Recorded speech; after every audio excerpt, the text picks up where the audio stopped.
Hello students, this is चंदन गौतम और आज हम क्लास 10th का जो चैप्टर है वर्क एनर्जी एंड पावर, उसमें जो रिमेनिंग टॉपिक्स हैं that is forms of energy by in which forms we can produce electrical energy, right. उसमें आज हम डिस्कस करेंगे। सबसे पहले हम बात करेंगे, आपको यहाँ पे दिख भी रहा होगा, एक जनरल ब्लॉक डायग्राम की बात करेंगे जो किसी भी पावर प्लांट के लिए होगा। किसके लिए होगा बेटा? किसी भी पावर प्लांट के लिए अपन यूज़ कर सकते हैं, ठीक है बेटा। ब्लॉक डायग्राम जो कि हम एक पावर प्लांट के लिए यूज़ करेंगे।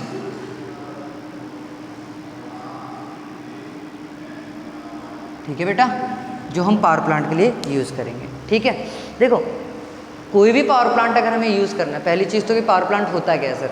ठीक है, देखो एक एक टर्म को हम समझते हुए चलेंगे। फर्स्ट थिंग कि सर ये जो अगर आपने लिखा है पावर प्लांट, तो ये पावर प्लांट होता क्या है।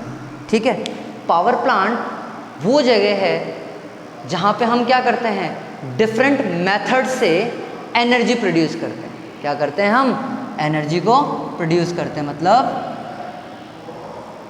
Place at which energy is produced in different, sorry not in, by different ways, by different ways, अलग अलग तरीक़ों से हम क्या करते हैं, एनर्जी प्रोड्यूस करते हैं। और जनरली हम कौन सी एनर्जी प्रोड्यूस करते हैं बेटा? कौन सी एनर्जी प्रोड्यूस करते हैं बेटा? Electrical energy. इलेक्ट्रिकल एनर्जी को हम क्या करते हैं बेटा? प्रोड्यूस करते हैं। ध्यान रखना, Kota super thermal power plant, ठीक है, जिसकी कैपेसिटी थी कितनी? 1200 मेगावाट पावर जनरेट करने की। मेगा का मतलब होता है बेटा 10⁻⁶, मतलब 1200 इंटू 10⁻⁶, 6 zeros और लगा दूँ, इतने वॉट एनर्जी वो क्या करता था? प्रोड्यूस करता था। लेकिन अनफॉर्चुनेटली उसको सिटी के बीच में होने की वजह से उसको क्या कर दिया गया बेटा? ऑफ कर दिया गया। ठीक है, या मैं बात करूँ रावत भाटा न्यूक्लियर पावर प्लांट, जिसके अंदर हम न्यूक्लियर पावर प्लांट भी पढ़ेंगे, यहाँ पे थर्मल भी पढ़ेंगे, हाइड्रो भी पढ़ेंगे। ठीक है, और भी जो हमारे पास हैं वो सारे पढ़ेंगे।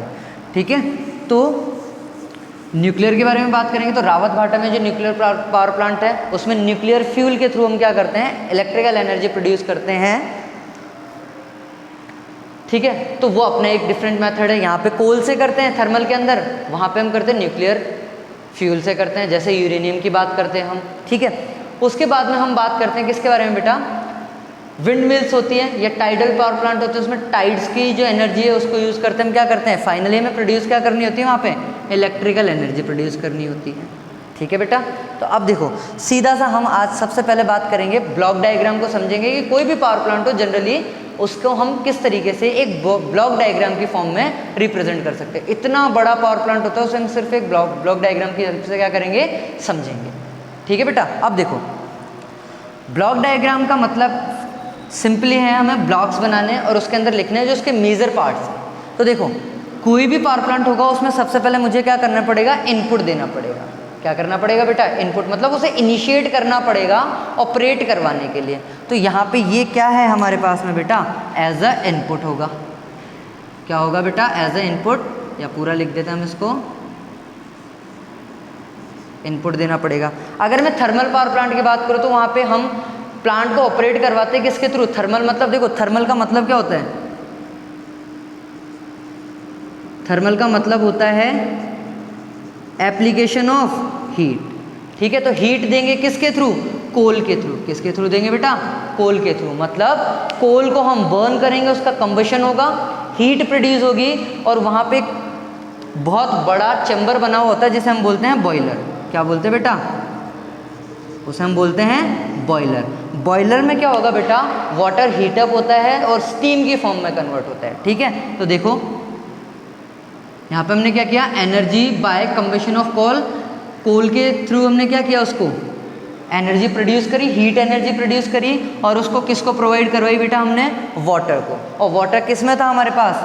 बॉयलर के अंदर था। बॉयलर मतलब जिसमें वाटर बॉयल हो सके। ठीक है, एक बहुत बड़ा चैम्बर टैंक टाइप में होता है। ठीक है, वाटर क्या हुआ, हीटअप हुआ, हीटअप होके किस में कन्वर्ट हुआ बेटा, वो आगे स्टीम में। और यही स्टीम्स जो है पाइपलाइंस के अंदर एकदम पैक्ड पाइपलाइंस होते हैं, उसके थ्रू क्या होती है, आगे की तरफ प्रोसीड करती है, ठीक है। और ये जो स्टीम जाएगी, अब देखो स्टीम प्रोड्यूस हो गई, स्टीम में क्या होगा, प्रेशर होगा, क्योंकि वो गैस के फॉर्म में कन्वर्ट होगी, और गैसेज में क्या होता है बेटा, प्रेशर होता है। तो जैसे ये स्टीम आगे की तरफ मूव करेगी तो ये किस में कन्वर्ट होगी, ये जो है गैस जो है आगे की तरफ जाएगी, और क्या प्रोड्यूस होगा वहाँ पे, स्टीम होगी। और स्टीम में क्या होगा, वहाँ पे हमारे पास में प्रेशर होगा। क्या होगा बेटा, प्रेशर होगा। अब देखो प्रेशर क्या करता है, अगर मैंने बोला कि यहाँ पे कोई भी इस तरीके से एक पाइपलाइन जा रही है, यहाँ पे मैंने इसको ब्लॉक कर दिया, ठीक है, तो यहाँ से स्टीम थी, ठीक है, स्टीम क्या करेगी, इसके ऊपर pressure per unit surface area के ऊपर या per unit cross section area के ऊपर जो फोर्स लगेगा उसी को हम क्या बोल देते हैं बेटा, प्रेशर की फॉर्म में बोल देते हैं। 9th स्टैंडर्ड में पढ़ा था आप लोगों ने। तो यहाँ पे जैसे ये फोर्स लगेगा इस पर यूनिट एरिया के ऊपर, यह क्या करेगा, उसको आगे की तरफ पुश करेगा। दैट मीन्स ये जो स्टीम प्रोड्यूस हुई है ये प्रेशर लगाएगी किसके ऊपर, टरबाइन के ऊपर। अब देखो टरबाइन का सिंपली अगर मैं बात करूँ, मैंने हमेशा आप लोगों को बोला है कि हमें वर्ड बाय वर्ड या टर्म बाय टर्म हमें क्या करना है, एक्सप्लेन करते हुए या समझते हुए चलना है, ठीक है। टरबाइन क्या है, टरबाइन इज नथिंग। कभी भी आप लोग पहाड़ी एरिया में हिली एरिया के अंदर गए हो तो वहाँ पे हिल्स के ऊपर क्या होते हैं, बड़े बड़े फैंस लगे हुए होते हैं, होता है ऐसा।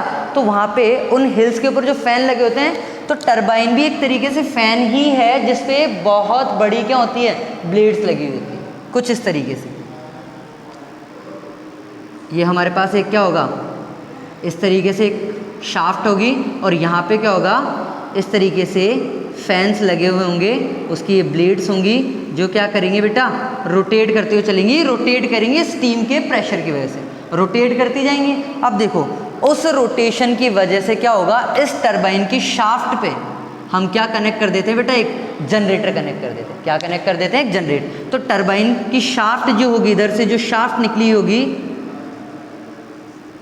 उस पर हम कनेक्ट कर देते हैं बेटा क्या, एक जनरेटर। अब देखो शादी वगैरह में जाते हैं तो जनरेटर होता है ना वहाँ पे, तो पुराने टाइम गन्ने वाला देखा, गन्ने का जूस जो बेचने वाला होता है, वहाँ पे आगे एक जनरेटर रखा हुआ होता है जिसके डुक डुक करके आवाज़ आ रही होती है। तो उसको हम क्या करते हैं, हैंडल से स्टार्ट करते हैं ना, तो स्टार्ट करना है, मैकेनिकल वर्क करना है। वो मैकेनिकल वर्क किससे होगा, जो रोटेशन करवा रहे हैं वो किससे होगा, इस टरबाइन के थ्रू होगा। और यही कहाँ पे कनेक्टेड है, इसकी शाफ्ट किस पे, जनरेटर की शाफ्ट पे कनेक्टेड है। तो जैसे जैसे ब्लेड्स रोटेट करेंगी तो जनरेटर भी क्या करेगा बेटा, रोटेट करेगा। और जैसे ही जनरेटर रोटेट करना स्टार्ट कर देगा तो जनरेटर क्या प्रोड्यूस करके देता है हमें, पढ़ा था हमने, इलेक्ट्रिसिटी वाला चैप्टर पढ़ा था, उसमें क्या पढ़ा था, मोटर और जनरेटर के बारे में पढ़ा था। जनरेटर क्या करता था, मैकेनिकल एनर्जी को इलेक्ट्रिकल एनर्जी में कन्वर्ट करता था। दैट मीन्स यहाँ कोल से स्टार्ट हुए थे हम, और एंड पे हमें एज अ आउटपुट क्या मिल गया बेटा, इलेक्ट्रिकल एनर्जी। जो आउटपुट मिलेगा, यहाँ पे जो आउटपुट मिलेगा वो हमें क्या मिलेगा, इलेक्ट्रिकल एनर्जी। हमने बात करी थी कि मेजरली हम क्या प्रोड्यूस करते हैं, वहाँ पे इलेक्ट्रिसिटी प्रोड्यूस करते हैं या इलेक्ट्रिकल एनर्जी प्रोड्यूस करते हैं, ठीक है। अब देखो यहाँ लगा रखा है मैंने, एक और ब्लॉक लगा रखा है। देखो स्टीम जब जाएगी तो यहाँ पे जो स्टीम क्या होगी, हीटअप हुई है, तो टाइम के साथ साथ क्या होगा, उसका टेम्परेचर क्या होगा, रिड्यूस भी तो होगा। ऐसा थोड़ी कि एक बार वाटर को मैंने बॉईल कर दिया तो ठंडा नहीं होगा, नहीं होगा। तो जैसे जैसे इसको रोटेट करवाता रहेगा, अब इसकी एफिशिएंसी भी क्या होगी, रिड्यूस होगी। तो यही टेम्परेचर में डिक्रीमेंट के साथ साथ यही स्टीम किस में फिर से कन्वर्ट होगी, वाटर के अंदर। खाना बनाते हैं ना हम, तो जब उसको पानी मैंने क्या कर दिया, एक बीकर के अंदर, एक बर्तन के अंदर जो है भगोनी जिसे हम लोग बोलते हैं, उसमें वाटर को रखा, गैस के ऊपर रख दिया और प्लेट से ढक दिया, तो स्टीम बनेगी, उसकी प्लेट्स के ऊपर चिपक जाएंगे, ठीक है। और जैसे उसको हटाएंगे तो गैस के फॉर्म में वापस निकल जाती है। फिर से ढक दो, उसको ठंडा होने दो, तो वही जो गैस जो उसके ऊपर चिपक गई थी वही किस में कन्वर्ट हो जाएगी, फिर से वाटर ड्रॉपलेट्स के अंदर। दैट मीन्स टेम्परेचर जैसे जैसे कम होगा वही स्टीम किस में कन्वर्ट हो जाएगी बेटा, वाटर के अंदर। तो ये जो वाटर कूलेंट मतलब जो ठंडा होगा वही हमारे पास किसके अंदर भेज देंगे, यहाँ पे वाटर के अंदर। अब देखो ब्लॉक डायग्राम में मैं बता नहीं पाऊंगा, लेकिन यहाँ पे एक टर्म और एक काम में आती है जो आप लोगों को बुक में भी नहीं मिलेगी, ठीक है। कोई स्टैंडर्ड बुक उठाओगे उसके अंदर मिलेगी, एक टर्म आती है कंडेंसर। कंडेंसर क्या करता है, यहाँ से जो स्टीम आती है ना, ठंडी स्टीम, उसको क्या करता है, कंडेंसेट करता है, मतलब और ज़्यादा ठंडा करता है। तो ठंडा होगा तो क्या होगा, यहाँ पे एक वाटर चैम्बर बना होता है। क्या बना होता है बेटा, वाटर चैम्बर, या मैं उसको बोल दूँ वाटर टैंक बना हुआ होता है। उसके अंदर वो स्टीम क्या हो जाती है, फिर से ठंडी होके पानी इकट्ठा हो जाता है। फिर से हम क्या करेंगे, कोल को कंबशन करेंगे, फिर से इसको बॉयलर को क्या करेंगे, वाटर से फिल करेंगे, और यही प्रोसेस क्या होगा बेटा, कंटिन्यू चलता रहेगा। ठीक है, आई होप समझ आया होगा।